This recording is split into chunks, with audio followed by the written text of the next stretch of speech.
Okay, and we have a number of people on, Mr. Wilkinson, who would like to ask you questions, reporters and editors. But before we get to that, we thought we'd let you open. Just explain to us why BC voters should choose the Liberal Party this time. Well, I think we've all realized that this pandemic is not going away anytime soon, and we need a plan to get ourselves out of the economic consequences. We are fully supportive of the public health measures that have been taken to control COVID as an epidemic, but we also have to plan for the future of British Columbia and where we're going from here. The information that's come out that I'm sure you're aware of is MNP has said 50% of households expect someone to lose their job in the next year. 30% can't pay their bills right now in the Lower Mainland. And the Vancouver Board of Trade said that 1/4 of small businesses expect to cease functioning permanently within the next 12 months. So we have a huge problem on our hands. And our view is that we need an economic plan to get out of this. And so we have said to stimulate the economy, to provide spending money for people, to encourage small businesses to invest, we should start with dropping the PST to 0 for a year, then 3% for the year after that, to put $1,700 in the pocket of the average 4-person family in BC. We've also said abolish the small business income tax to leave working capital with small businesses so they can hire people and invest in themselves. And something that we're saying uniquely that really surprises me is we've said it's time for bridge financing for tourism and hospitality. There are over 150,000 people working in those fields who don't have jobs in hotels or airlines or tourism operators, and they're scared to death of what the future holds. So we need to make sure that those companies and employers will survive into 2022 to be ready for the return of tourism, probably after a vaccine. We've also said that it's time to make sure we can get our workforce into the workforce by providing affordable daycare. This is obviously a big move for us to say that any family with less than $65,000 income should be able to provide daycare for $10 a day and up to $90,000 for $20 a day, and another increment after that. This is to make sure that we have a workforce that can actually return to work, because the StatsCan folks have said this is a recession that overwhelmingly affects women in lower income roles in small companies the worst. And they need to have the hope and the opportunity to get ahead in life. We've also said we've time to invest in seniors care and to make it possible for seniors to remain in their own homes as long as possible with a tax credit. And something that's very personal to me, we need a pathway to get people off drugs. We've got to stop having these one-size-fits-all solutions to addictions and to overdoses and say, let's treat the causes and prevent the harm. So to summarize, we're saying that we need a bold plan for action into the next few years in British Columbia so that we can look forward to returning ourselves to prosperity and making sure there's opportunity for everybody in British Columbia. And unfortunately, we don't see a credible plan from the Green Party, and we don't see any plan from the NDP. So we're saying it's time to focus on the issues that need to be dealt with and the policy initiatives that are needed to get British Columbia back on its feet as we work through this pandemic. Okay, thank you. First question, we'll get right into it. Reporter Randy Shore. Mr. Wilkinson, the New Democrats have repeatedly weaponized some of your candidates' controversial views. Why were you slow to act on that, and how would you do things differently to avoid? Well, I learned yesterday at lunchtime about Laurie Thronis's totally inappropriate statement. I was on the phone with him within 2 hours to end his candidacy, and that happened within 30 seconds on that phone call. So that was a decisive move, and obviously it's something that is unfortunate, but we need to move ahead and be a party that stands by its positions and its values. Over the years, there are lots of controversial things said in a big tent party that tries to accommodate many different views, but there are some core values: equality, fairness, opportunity, and respect for all British Columbians. And I think the unfortunate thing is to be in a campaign where the NDP actually put out a brochure to their candidates dividing British Columbians into us and them. I mean, it's breathtaking that a political party would be so brazen as to divide people and create friends and enemies, when our whole approach is to say we're all in this together, just like we're fighting the virus together. We've all got to come out of it together in a society that is completely free of discrimination based on any grounds, including LGBTQ plus status. Thank you. I'm going to follow that up with a question that alludes to something you said earlier. If people can't pay their bills, don't have money to spend, how will a tax break make any difference to them? Well, people need employment. We can't just simply live on $1,000 bribes sent out by the NDP after taxing people for $1,100 and sending them back $1,000. That's an economic debacle in the waiting. What we've got to do is provide opportunities for people to get employment, because that's what will rebuild our economy. We're going to run deficits for years all across the Western world. But what we have to do is get small business rebuilding, because I think we all know that it accounts for 98% of British Columbia businesses. Overwhelmingly, British Columbia is a small business economy with lots of little entrepreneurs, and they need the chance to reinvest and rebuild their operations so they can employ people.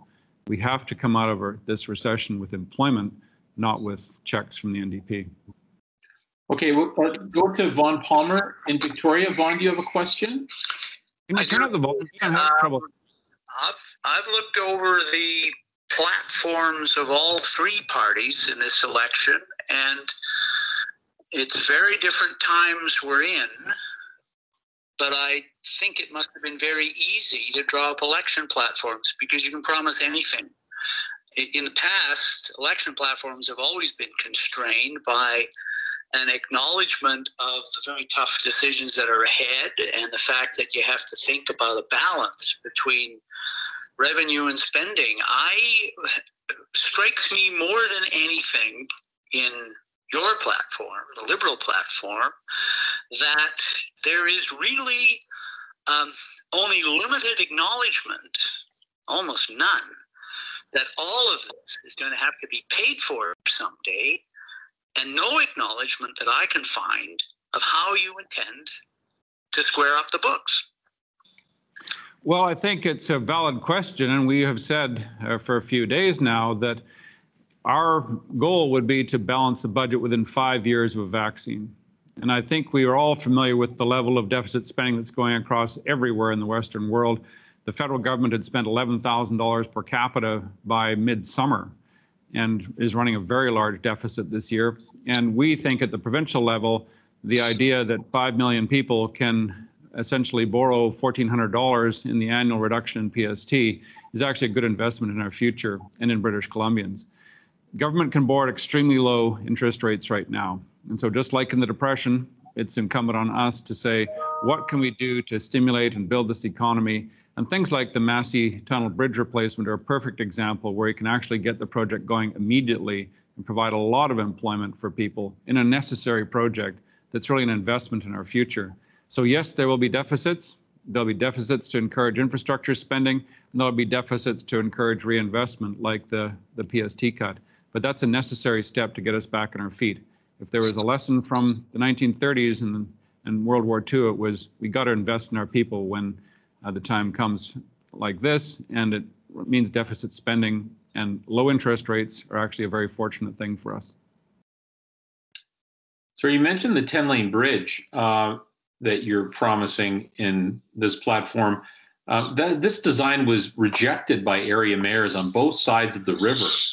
Why would you be pushing ahead with something that locally elected governments don't want?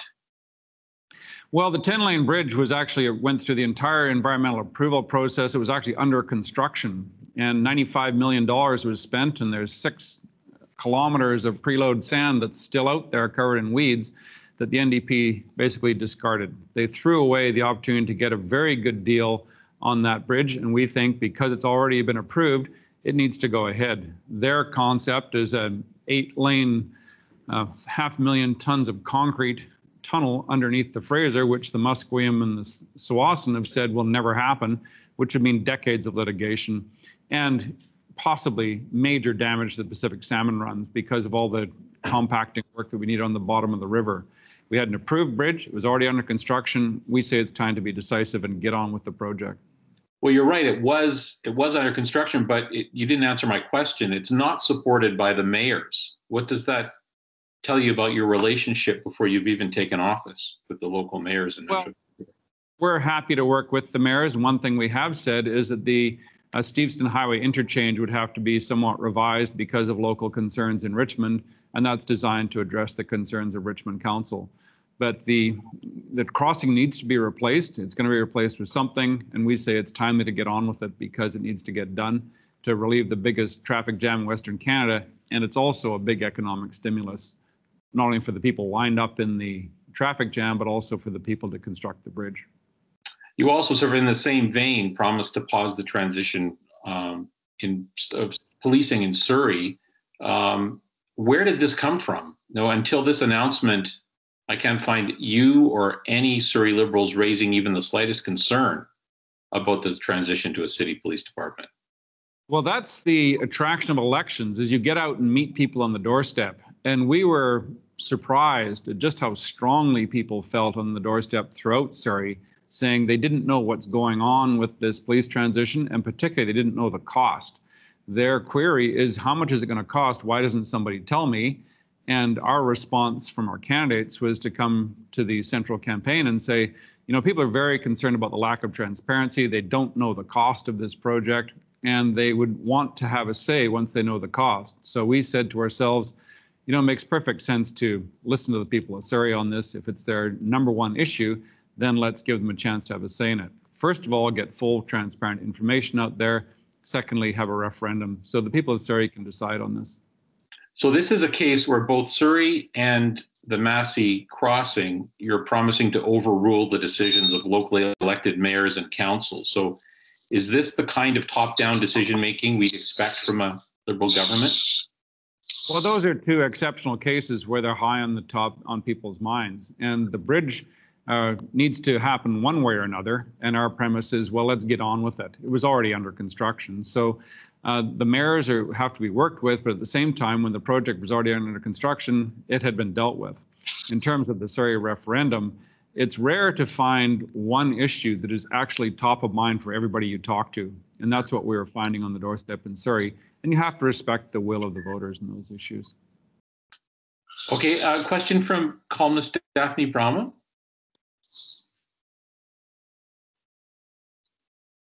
Sorry, Daphne, are you there? Sorry, I just had to unmute. Mr. Wilkinson, I'm curious about you mentioned that you heard on the doorstep. Can you talk a little bit about how difficult it is to campaign during the virus? And also, can you talk a little bit about how with this mail-in voting, I mean, we already know, I think my colleague Gordon Hoekstra was saying yesterday, something like 138,000 people have already voted. And that was before the advanced polls. I mean, what does this, how do you actually run a campaign, or how do you campaign when when so many people will have voted before what used to be the last week? It's a very valid question, and we approached this very tentatively, trying to figure out whether people would be tolerant of door knocking at all. And to our pleasant surprise, people were good about it. There have been very few complaints about our approach, which is candidates with masks on, going and respectfully knocking on the door, backing off. The first question is, are you okay with us talking on your doorstep like this? And the vast majority of people say yes. And then there's a conversation about riding level politics. So that has been a lesson in itself. I think we all know that campaigning through the telephone meets answering machines most of the time. And so the electronic campaigns become paramount. And so the fact we're on a Zoom call here is kind of indicative of where we are. Even though the Sun's primarily a print and online vehicle, we're having to do this electronically because it's just not appropriate for us to gather in one place. Similarly, the media availabilities have become the core part of every candidate's day, that is the leaders. And that has become a kind of a surprising focus for the day for leaders. Because the traditional approach, of course, was to go to events, drive around in a big bus. And instead, I find myself going around in a compact car with one person to reduce the size of the bubble and campaign safely. So we're very respectful of people's concerns in terms of running a safe campaign. And that means you have to adjust very quickly to the expectations of the voter and the person you're talking to. Question. Sorry, Daphne. Go ahead. I just said thank you. Okay, sorry. These calls are not easy, Daphne, as you say. A question from our city editor, Cassidy Olivier.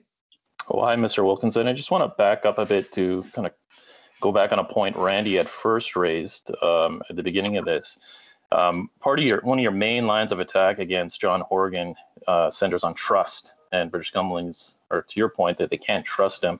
With all the troubles we're seeing within your own party right now, we see some MLAs coming out, candidates, even former chiefs of staff speaking out against the handling of certain issues within your party. Because the question is just, why should British Columbians trust you to guide them through an issue such as big as a pandemic if, by all appearances right now, you're struggling to kind of take control of your own party?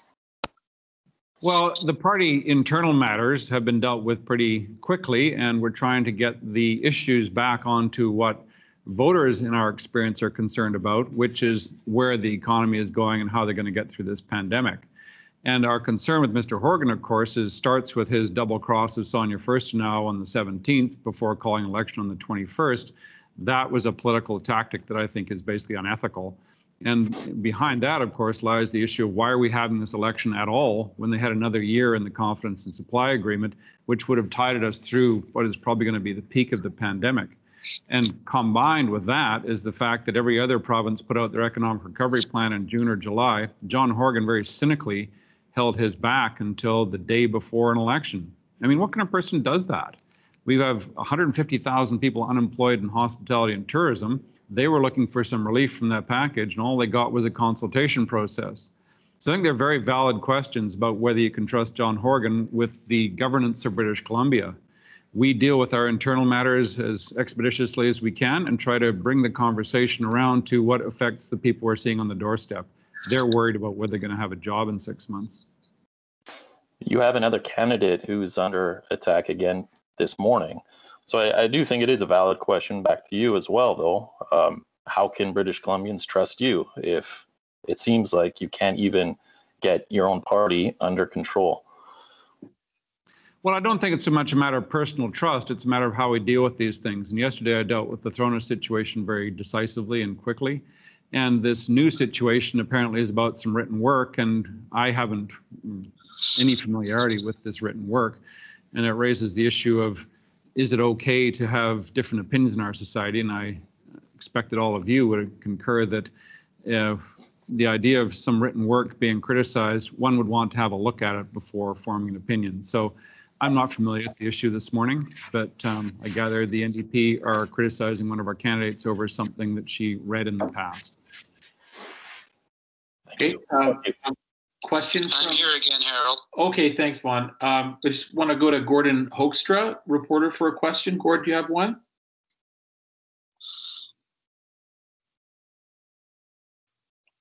Oh. Okay, sorry.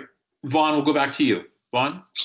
I'm going to ask about Throne S as well, because what I've heard from Liberals is that they believe it's been obvious for months that Throne S was a major problem. They believe that the conversion therapy controversy cost the party a role in the Pride Parade. They believe that Throne S was unrepentant about it, told CTV that he would continue to advertise in this magazine. And they point out that if you had dealt with this when it happened, he would have been gone as a candidate, and the party could have nominated somebody more acceptable in Chilliwack. And so they're not letting you off the hook at all for the fact that you acted quickly yesterday. You left it so long that the party still has the embarrassment of somebody running as a Liberal, because it's still on the ballot, in that riding. Well, there's a wide range of views in our society. Our party has some core values, and when these issues arise, we say to the candidates, look, you either subscribe to the core values or you're not a candidate. And one of them, of course, is that there's no room in our society for discrimination against LGBTQ people, period. And all of our candidates subscribe to that, including Mr. Thrones, but his remarks on Wednesday night were totally unacceptable, and so I called him to end his candidacy. I mean, every party that has a wide range of opinion, including in the NDP, where they have people who are out there saying that they support an international terrorist organization called Hamas, which is banned by the Canadian government. those kinds of things have to be dealt with when candidates have extreme views, and parties deal with that, and we've dealt with Mr. Thronis yesterday.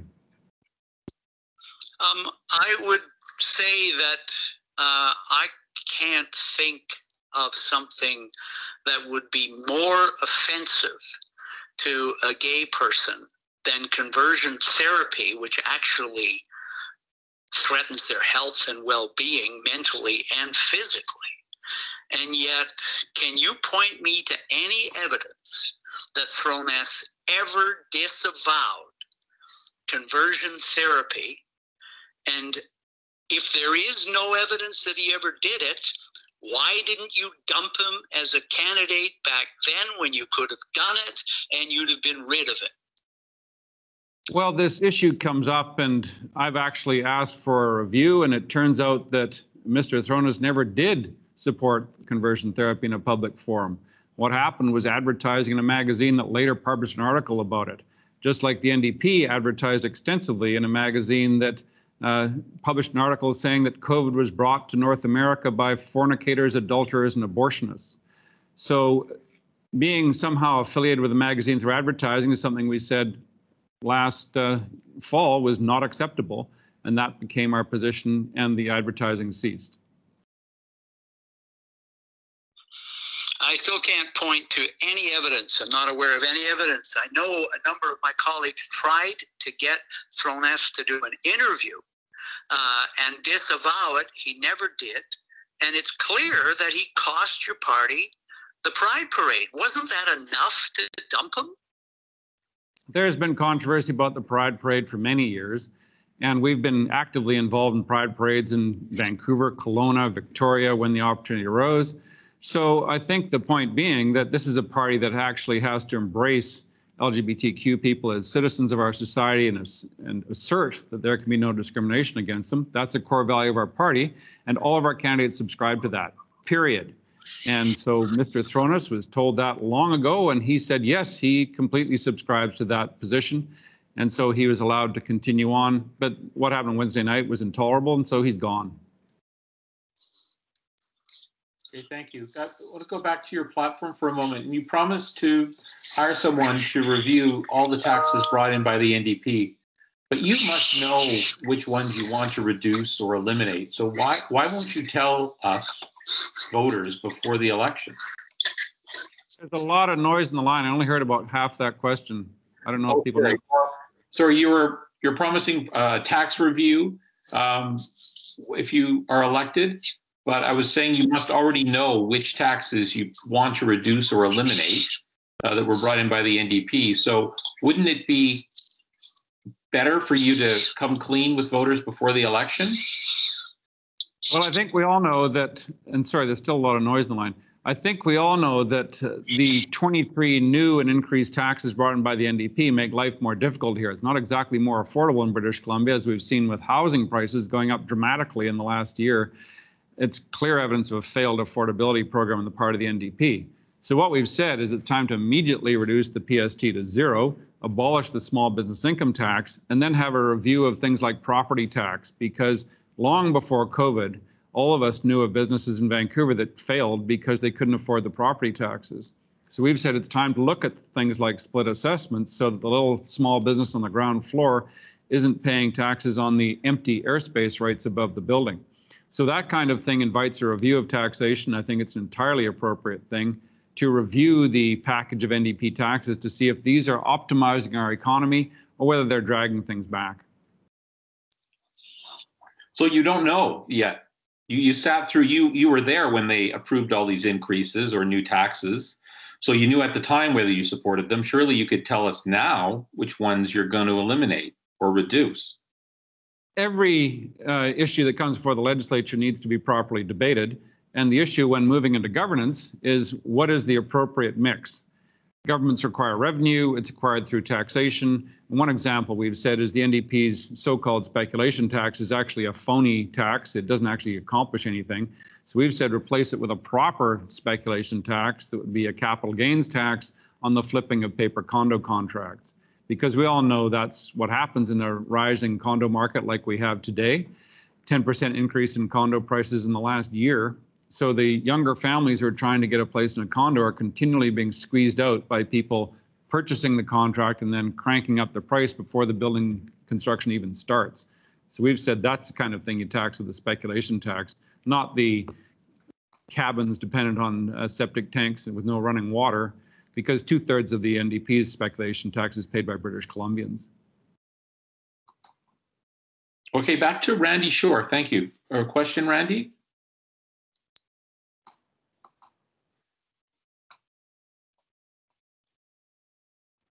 Randy, you there? Just unmuting. Okay. Go ahead. Well, let's talk about schools. We've, have a return to school during a pandemic.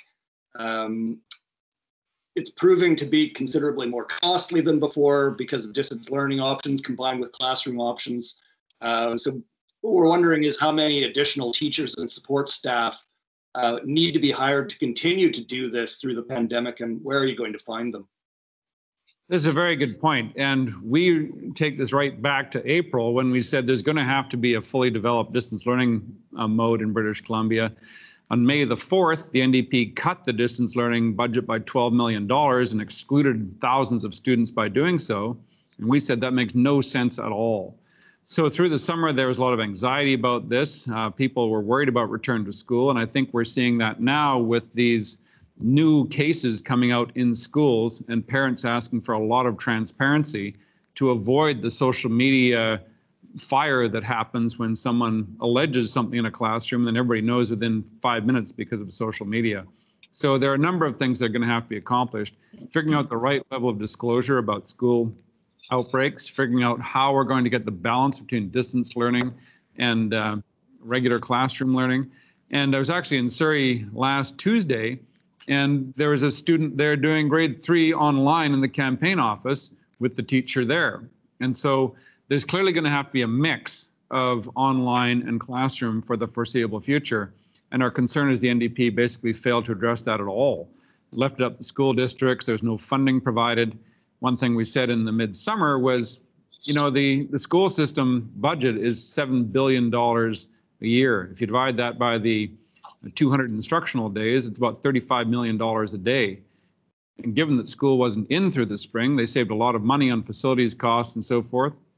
Why didn't they provide a system whereby every student in the province would have access to an acceptable device to be able to engage in distance learning? Because you can't just say, okay, go home and do this online, because some kids just don't have access to that. The school system should be the great equalizer. It should be the leveler in our society. So everybody comes out with the same qualification and has the same access to higher education and opportunities. We're very concerned that the NDP's approach has been stopgap, just trying to fumble through. We need a complete plan for education, both hybrid and traditional, and that requires some budgeting for that. We haven't seen anything from that from the NDP. Thanks, Mr. Wilkinson. I'm going to keep going with one more question. Your platform promises a very specific figure of $58 million for public safety. $58 million is a pretty specific figure. Do you have a breakdown of what you're going to spend that on? Yes, we have access to expertise from a number of former police officers. And of course, I know people who are engaged in things like psychiatric social work and psychiatric nursing. So we said, look at the CAR 40 model that's used in Kamloops. It's also been successful in Victoria and Vancouver, and to a lesser extent, Prince George. Get the idea of addressing mental health issues that attract the police to the location because of a disruption. Get the mental health services available to any community that wants them. That would mean hiring about 100 psychiatric nurses and psychiatric social workers across the province. We took the cost and multiplied that out. We also said there are 200 vacancies in policing in British Columbia. So if we can get the mental health issues out of the criminal justice system, we've still got these street disorder issues that are proliferating across British Columbia, right on Hornby Street next to me in Vancouver here, in Kamloops, in Kelowna, and Quesnel. We get these complaints from everywhere. So let's properly staff the police forces so that they can address these things. And we also said, let's hire 40 new Crown prosecutors to clear up the backlog and the necessary associated services that they need to get things into the courts and get them resolved. Thanks, Mr. Wilkinson. That's back to you, Harold. Harold, you're on mute. Whoop, you're still muted, Harold. Can't This hear is you. not, isn't it?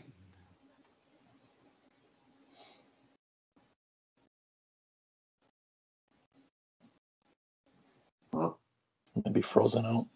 Harold, we can't hear you. I don't know if you need to exit and re-enter or what. Maybe I will take advantage and speak over top of you, seeing as we can't hear you. I would actually like to ask a question about opioids, Mr. Wilkinson. Big issue, more deaths than we're seeing through COVID. You've talked about addiction treatment and recovery programs, but we've seen various levels of government throwing money, resources, and ideas at the problem. Can you be more specific about what you would do and what you would do differently to try and address the problem, and how much money you would spend? This comes from my own medical background, that when you see people in distress on the streets, you can often kind of from a distance say, that starts to look like schizophrenia to me, or that person appears to have a brain injury. You can't make the diagnosis unless they're your patient, of course. But it makes you realize that we have bundled people with addictions into just a single category. What we need to do is treat the causes. There are many causes of these things. And we see homeless people out there. We've got to figure out who's got a brain injury, who's got drug addiction to which drugs, and who's suffering from mental illness, and treat them accordingly. This is basically a respect agenda to say, stop just bundling people and saying we'll treat them all the same way. And it was Melanie Mark, the NDP cabinet minister, said you can't just scoop people off the street, dump them in an old hotel and expect success. She's right about that, because that's been the NDP plan. It's simply not working.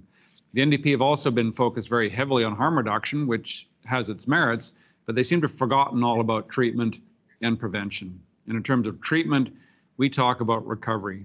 If it's my daughter, your sister, somebody's mother who's addicted to drugs, you want them to have a pathway off drugs. And that has been completely neglected by the NDP. The other thing that we've been pushing with them for 3 years now, and they belatedly have come around to it, but grudgingly and half-heartedly, is a prescription monitoring program, because far too many people are dying alone at home because they had some traumatic injury or work-related injury, started taking narcotic drugs to alleviate their pain, and then drifted into using street drugs and then died at home alone. So those are 3 important things. Treat the actual causes, figure out what the issue is with the patient. Don't just treat them as a group that all need the same treatment. Let's make sure that we have a prescription monitoring program, and let's focus on getting as many people off drugs as we can. But again, when you say treatment and when you say recovery and say that something is needed, what are you proposing? Are you proposing facilities where you refer to people with mental illness and schizophrenia and their need for treatment? Are you proposing facilities or residential care where these people would be taken off the street and be put into facilities, treatment facilities? And how much would that cost? Like, what do you mean by treatment? Well, treatment in our society right now consists of basically dry out programs, private programs that can be very expensive, some ones that are dubious in terms of their clinical standards. And what I'm saying, coming from, again, a medical background, is look, if we're having government funding for these programs, they've got to be properly structured to figure out what works and what doesn't. There's a good metaphor with infectious disease. You don't give the same antibiotic to everybody. You figure out what's the underlying issue and you treat that. So we're going to have, I think, a much more structured and academically rigorous approach to how we approach drug treatment, because it's been basically catch as catch can. It's been try whatever you feel like. They're often poorly supervised, and that's not good enough. We'd have, if we're spending government money on these things, we have to figure out what works and stop doing the things that don't work and pursue the things that do. Okay, so just one last time, I'm hearing structured now, and I was hearing treatment, but I'm not hearing specifics or money, okay? I'm not hearing that. Yeah, the specifics would include if we're funding these things through government, we'll use the existing programs and figure out what works. Get them involved in properly structured clinical trials. Because when you talk to the addictions physicians, they'll say there really are no good clinical trials of recovery programs. They're all kind of ad hoc. So you won't find out what works unless you figure out in a thoughtful and meaningful way how you're going to actually enroll people into them and figure out which groups works better than others. It may be that people who are addicted because of childhood trauma benefit from a certain kind of residential care.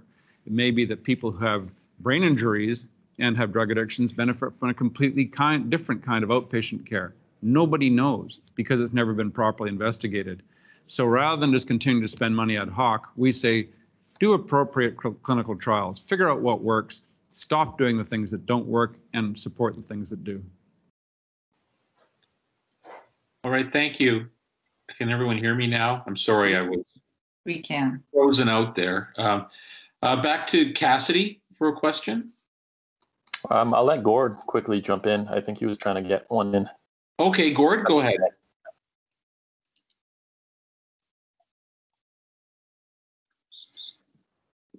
Oh, we've got another mute problem. Yeah. Gord. Yeah. Sorry about that. Good morning, Mr. Wilkinson. Question around money laundering. It's been a fairly significant issue in the province over a number of years, and there are some, considerable concerns around the investigative side of money laundering and its ties to organized crime, and whether the police have the tools and resources to tackle that. And also on the prosecution side, sort of similar concerns about resources and whether we have the capacity and the intelligence to do so on these files. I'm wondering if there's the Cullen Commission's underway, and the NDP have put in place a number of things that they want to see changed in concert with the federal government. Where do you stand on this issue, and are there things that you would bring to this file that are different, or that you would change that what's happening currently? Well, the Cullen Commission is run by Mr. Justice Cullen, who's a very capable and respected judge with a lot of criminal law experience. So the appropriate thing for us to do is wait for the Cullen Commission's recommendations. They have suspended their hearings during the election because they didn't want it to be politicized. At the same time, we have to ask, given the NDP's emphasis on this issue in the last 3 years, why haven't there been any prosecutions? I'm not aware of any arrests at all under the NDP. So they like to make a lot of noise about it, and then they actually didn't do anything. And now with the Cullen Commission underway, they seem to think that's an excuse not to do anything. There's no reason that prosecutions can't proceed during the Cullen Commission inquiry. That's a complete misunderstanding of what they're up to. What we do need to do is suspend passing judgment on structured programs that could be changed or improved until we've heard from the Cullen Commission. And then, of course, I think we're all interested in the role of the federal government in this, and that they operate FinTrack, which is often the trigger point which leads to investigations. So we look forward with enthusiasm to the Cullen Commission recommendations, because none of us want to see this stuff going on in our society. I'm just wondering, is there something that you say that there's no reason that prosecutions couldn't be going forward? I mean, what I hear is that, there is issues around resources and just in terms of manpower and the ability to, there's some difficulties in terms of bringing these investigations forward. Is there anything that you believe that could be done right now to help those things move forward? It's difficult to know what's going on inside the prosecution service from outside of government, because the prosecution service is entirely independent from government, and that's the right way to do it. So it has to be a matter of the Attorney General saying to the prosecution service, what do you need to be more effective? And sadly, we see David Eby doing a whole lot of grandstanding and not getting anything done. So one would hope that he's gone to the prosecution service and said, what tools do you need to get on with this? He should have done that in 2017, given his enthusiasm for the file, but we've seen no change under the NDP. And this may be a part of the recommendations of the Cullen Commission, but there's no need to wait for that. Whoever is in the Attorney General's office should be making sure that the resources are there and that the appropriate skill set and financing is there for Crown to do the job they need to do. Do you think there would be any use in having some kind of, other than what the Cullen Commission is doing, some kind of, rapid review of the prosecution service to see, what it is that they need to move forward on some of these things? Well, it's a legitimate question, but the issue becomes, how do you structure that so there's no government interference in the prosecutorial process? This has been going on for about 50 years, that government influence on prosecutions has become less and less in the English-speaking world, and that's a very healthy thing, because I think we see what happens in the United States when the Department of Justice is ordered around by the President of the USA. It's not a good thing. So you have to look to the prosecution service for its expertise in making suggestions, and then perhaps they could refer directly to an outside reviewer. But it would be very difficult for government to be telling the prosecution service how to conduct itself, because there's a big trap there constitutionally and legally. All right, thank you. Mr. Wilkinson, a question about seniors care. How would you describe the quality of seniors care in BC when the Liberals left office in 2017? Well, the standard of care in care facilities has to be managed by government with a regulatory process.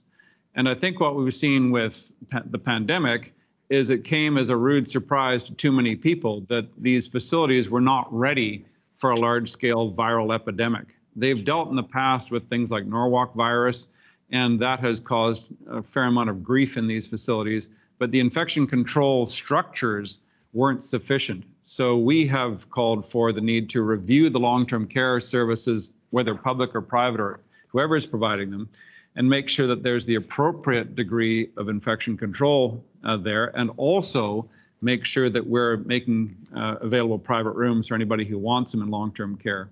And we should be clear that most of the outbreaks and most of the deaths actually occurred in public facilities. And this is true across Canada. Quebec had a major problem with this, and it was almost all in public facilities. Well, sorry, that doesn't, I want to make sure I'm clear then. Until we had the pandemic, you thought everything was going along fine? Like, you left the seniors care system in this province in good shape in 2017 when your government left office? Well, it's subject to ongoing inspections. The same thing happened under the NDP as under the Liberals. It's been going on for decades. And the issue becomes, what's the appropriate standard of care? And that has to now be adjusted, obviously, because of the pandemic teachings, but it also needs to be adjusted on an ongoing basis for both public and private. And so this has been a learning exercise for everybody, both in the NDP and for us. And it's important that we have that kind of clinical input to make sure the standards are maintained. Because the other problem that comes up is, okay, you've set a standard, is it actually being met in the facilities? And that requires an ongoing inspection program. And we've seen under the NDP that they got caught by surprise, just like everybody else across Canada, by the pandemic. The standards in place and the facilities in place were not good enough to prevent outbreaks in seniors' facilities. That needs to get fixed.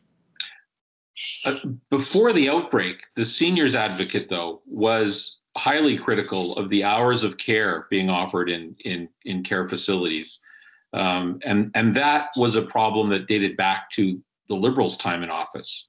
Are you saying that you found the level of care adequate, aside from the infection control regime? Well, the number of hours involved needs to be adjusted accordingly, and Isabel McKenzie's been a very constructive voice in this, and that is the sort of thing that needs to be adjusted. But hours of care doesn't necessarily translate into infection control.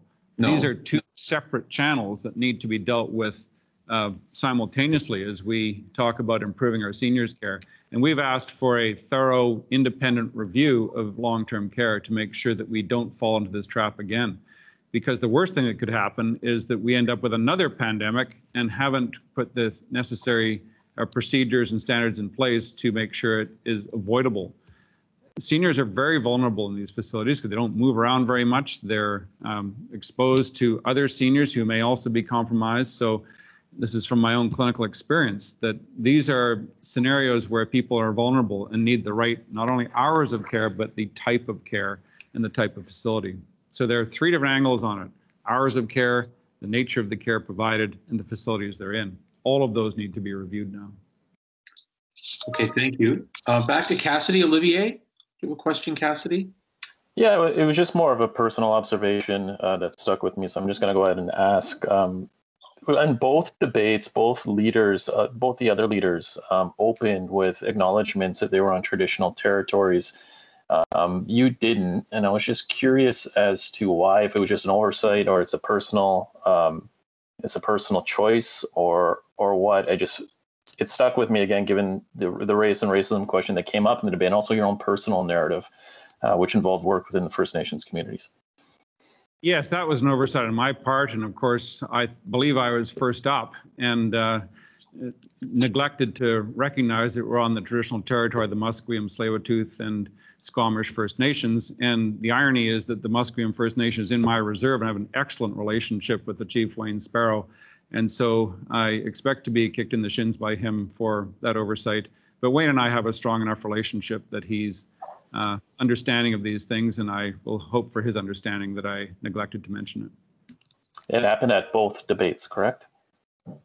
The first one and the second. I don't recall it came up yesterday in the radio debate, but certainly in the television debate, that was an oversight on my part. Thank you. Okay, back to Vaughn. Vaughn, another question? Nope, I'm good. Okay, Valerie? I don't know if I've ever heard that from Palmer before. Sorry. I don't want to belabor the Laurie Thrones thing, but what I was going to say when we were talking about that is, there was that issue. There was the issue of the rainbow crosswalks. There was the issue of Bo and Ma and the sexist. You've got a lot of members who don't share what you've been calling your core values.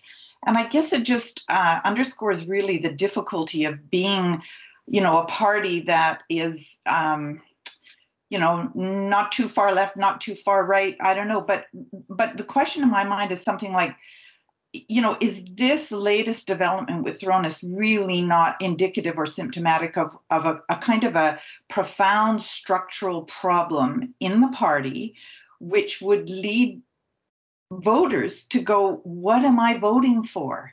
If it's not one issue, it's another or another. And you keep saying core values, but how do we know what the core values are when you've got all of these, as you say, different people under the tent? So a kind of overarching conclusion here. For sure. And to deal with those in order, what happened with Laurie Thrones yesterday was inexcusable, so he's no longer a candidate. I mean, that crossed the boundary in my mind, and we ended his candidacy very quickly. Jane Thornthwaite made a mistake. It was an error, and it was acknowledged that it was an error. I should have intervened at the moment and told her I was disappointed and perhaps disrupted Ralph's retirement event to make that point. And I am disappointed in myself for not doing so. And the issue of rainbow crosswalks, and I was walking across one yesterday myself, because what came up on that issue was a procedural vote at Langley Council, where our candidate was actually saying this should be done in a broader, more comprehensive way. So when you cross the line on values, you're out of this party as a candidate. But when you make an error or you're involved in a procedural vote on broader issues, we have to accept that people are going to have a range of activity. And Jane's a good person. I have a lot of respect for her. She's been a very effective advocate. She made a mistake and we move on. Mr. Wilkinson, you and your Liberal colleagues opposed the employer health tax. You also say that, and you said during the debates, that you're not going to bring back MSP payments. So what then to pay for healthcare? Well, healthcare is a $23 billion expense. It's about a third of the provincial budget now, actually more than a third. And so the employer's health tax brings in about $2 billion. So healthcare is comprehensively paid out of general revenue. What I've said is we need to review the NDP tax regime to make sure it's competitive across the country. But at the same time, this is not a time to be saying abandon all revenue sources. So there will be no return to MSP payments under BC Liberal. We're going to run deficits for a few years. I've said we'll seek to get back to a balanced budget within 5 years of a vaccine. That to us is a pragmatic and responsible approach to financing government services. As a doctor, how do you foresee the vaccine rolling out when eventually that happens? It seems like it's going to be a tall order just getting it into people's hands. How's that going to work? You're right. And there's actually a very good article I read a couple of days ago about vaccine equity, both within communities, within countries, internationally, because the risk is that the countries or jurisdictions with the most money or the ones that actually contain the vaccine production facilities will claim that their people go first. And you have to fill up 100% of their people having been vaccinated if they choose to before it goes to the neighboring jurisdiction. This is a very serious issue. So we've been glad to hear that the federal government has intervened to say that they're buying in advance millions of doses of vaccine, so it'll be available across Canada. And then, of course, you have to get to the issue of who should go first. And obviously, people who are immune compromised or people who work in the healthcare system will probably be given the first option. But the mission is to get it offered to everybody in British Columbia. There are 5 million of us. Some people will elect not to take it, and that's their business. Other people like me will be quite keen to get immunized as soon as a good vaccine is available. So this is a huge issue, both within British Columbia, because we're responsible for healthcare, within Canada, because the federal government will probably be the one buying the vaccine. And we've also got to keep in mind that there are 4 different categories of vaccine out there, and we have to make sure that we've got something that's actually effective in this race to get to the best vaccine. Can you speak a bit, please, about First Nations and reconciliation and what a Liberal government would do to advance the cause? During the last 10 years, we were able to reach benefits sharing agreements with about 300 different structures going on in 200 First Nations. So that was a very pragmatic approach to get First Nations more fully involved in the economy. And our own candidate, Ellis Ross from Skeena, is former chief counsel of the Haisla First Nation in Kitimat. And his view is informed us to say First Nations, first and foremost, need economic development. The idea of turning to the federal government for a check every time creates this kind of ridiculous dependency and is very bad for the internal structure and the abilities of each First Nation. So Ellis's approach is the same as my approach. Let's make sure we're getting First Nations people maximally involved in the workforce. Get the structure of the workday going for people and get good employment going, as the Haisla did in Kitimat when the Elcan refinery was renovated by Rio Tinto. They took on major parts of that expansion work and profited handsomely from it. And people in that community are now fully qualified to work all around North America on similar kinds of industrial projects. And there's actually a big one going on in Kitimat right now. So that approach to me of focusing on make sure that everybody's able to maximize their personal abilities, make sure that they're living to the maximum of their skills, and make sure that people are able to earn a good income. That applies to everybody in British Columbia. With First Nations, there's extra work to be done, as I found out in advanced education, to make sure that the high school qualifications First Nations people are receiving are completely solid, so they can go into higher education with confidence that they're getting a good education throughout. That's fundamental to who we are as a society, to make sure that First Nations people are fully engaged in the economy to the maximum possible extent. There's also the issue of First Nations investments. And I spoke of the Musqueam First Nation. They work with what they call MST, Musqueam, Tsleil-Waututh, and Squamish, on projects like the Jericho lands and like the old RCMP lands in central Vancouver to maximize their economic opportunities in the development of those lands. It's a fantastic opportunity for everybody and will be especially beneficial to First Nations as they get fully engaged in our economy.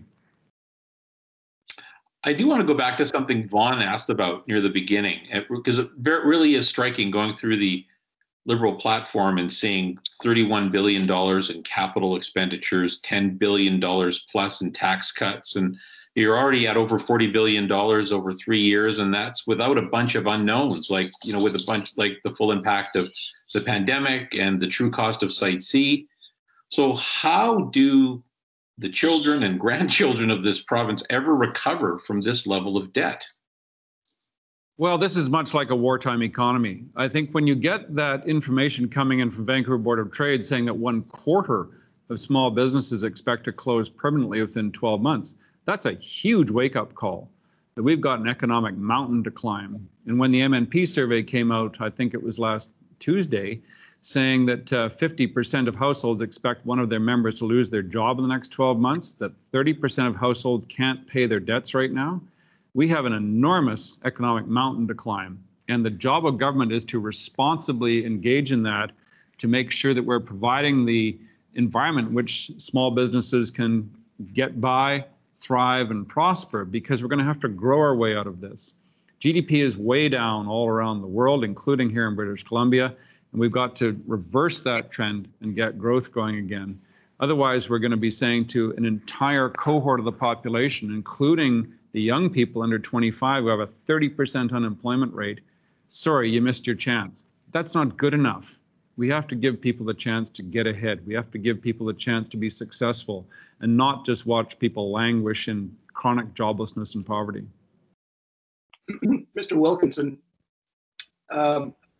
when the Liberals last left office, British Columbia and the Lower Mainland in particular was in the throes of a massive housing affordability crisis. Can you explain to us what went wrong then and what you would do differently now? I think we all know that after the 2009 financial crisis, it turned out there was a lot of money washing around the world, buying up property in places like Auckland, New Zealand, Sydney, Australia, New York, London, and whether we like it or not, Vancouver. So we brought in the foreign buyers tax in 2016 and it immediately plateaued property prices. The NDP came in 2017 with grand promises of actually driving down the cost of housing. At one point, Carol James is quoted as saying 20% reduction in housing prices. Instead, we've seen them go up dramatically. So we clearly still have a problem. And with the growth in population in British Columbia, there's continuing demand for affordable housing. I was out at a new build facility in Coquitlam yesterday, and they have 390 units to sell and 3,000 people who are interested in purchasing. We have a huge problem with the supply of housing in this market. And particularly in Vancouver, it's also in Kelowna, to a lesser extent Victoria. And the old 4 and 5 bedroom houses aren't really meeting the demand anymore. The demand is for a smaller, more affordable space, especially near transit, which is why that building is oversubscribed by 10-fold. There's also been a substantial drop in units coming onto the market under the NDP. It's dropped by about 70%, according to the people I was talking to yesterday, and there's going to be a dearth of housing supply in the next couple of years. That has to be reversed. We've got to speed up municipal planning processes. We've got to reduce the costs that are being put into these new housing units, because all of that cost filters down to the purchasers. You know, I've got kids in their 20s, and I hope they're able to get into the housing market in their 30s, because if they are going to be in that housing market, we've got to, first of all, make sure they've got a good, strong income. And secondly, we've got to make sure that the prices are affordable. We need more supply of housing when our population grows by 60,000 every year, and at least 40,000 of them are in the Lower Mainland. And we ask, where are they going to go? And if the supply is constrained, the prices are going to go up and up and up, just like they have under the NDP. Their housing plan, to my mind, has been a total failure. They were promising 114,000 housing units to be built. We got 2,900 modular homes from them. That's not a housing plan, that's a housing failure. Mr. Wilkinson, just to follow up on that, when you last left office, people on income assistance and disability pensions were in a position where it was virtually impossible for them to rent in the Lower Mainland. The New Democrats have added $300 a month to their earnings. Would you make that permanent or even increase it? Oh, I don't quarrel with disability payments, you know, and I don't like to personalize this thing, but my younger sister's had a severe disability her whole life. She lives in group home housing in Alberta, so the issue of looking out for people with disabilities is very close to my heart. I think the challenge is, if you are someone with a disability, then you've got to think, what are my options? And when we have a highly constrained rental market in Vancouver, with almost no building of rental going on, and under the NDP, the average rent has gone up by $2,000 a year, according to their own information, we've got a big problem for everybody, and especially for disabled people, because their choices are much more restricted by mobility issues, by access issues. So this is the kind of thing where we have to be a society that really looks out for the people who are most vulnerable. Right, but the last Liberal government didn't do much to increase the amount of money available to those people. I mean, the income that they had was flat for many years. And that has changed now, and I am not about to suggest it should go backwards. We've got to go forward. We're in a very tight spot economically, but as I've said, this is not a time to be cutting social services of any kind. Every time I go for my bike ride first thing in the morning, I go through Queen Elizabeth Park, and there are routinely 2 or 3 BC licensed motorhomes. They're old ones with people sleeping in their cars because they've run out of money. This is not a time to be cutting social services, whether it's for those people who are lacking a home. They need rental supports. They need to be able to get back in the economy. Nor is it a time to be talking about taking a difficult approach or an argumentative approach with people with disabilities. That's just plain wrong. Okay, we'll try to squeeze in one last question from Cassidy Olivier. Sorry, just a quick follow-up on the speculation tax. When you first announced it, we did our own reality check on that, and experts obviously have different opinions of kind of the consensus is, though, that the jury's still out on whether or not it's effective, but it's just one of the many tools that we should be using to deal with the issue as well. So why remove a tool from the toolbox and replace it with another, as opposed to just adding to the toolbox as a way to address the issue? The NDP dressed this up as a speculation tax, but it turned out it was applying to people with water access only cabins that had been built in the 50s with no running water. I mean, their blunderbuss approach to this was justified by calling it something it really isn't. So we said, if you're trying to address speculation, address it head on by providing a speculation tax, a capital gains tax on the flipping of condos. That will make condos more affordable. The NDP's approach is to politicize this and try to come up with a housing policy out of it. It's been a dismal failure. You just have to look at the prices of condominiums, the shrinkage in the rental market. Vacancy rates are no better than they were when we left office in 2017. So for all the rhetoric and bluster from the NDP, I have to ask you, have they accomplished anything in the housing market? And I can't point to anything that they've accomplished.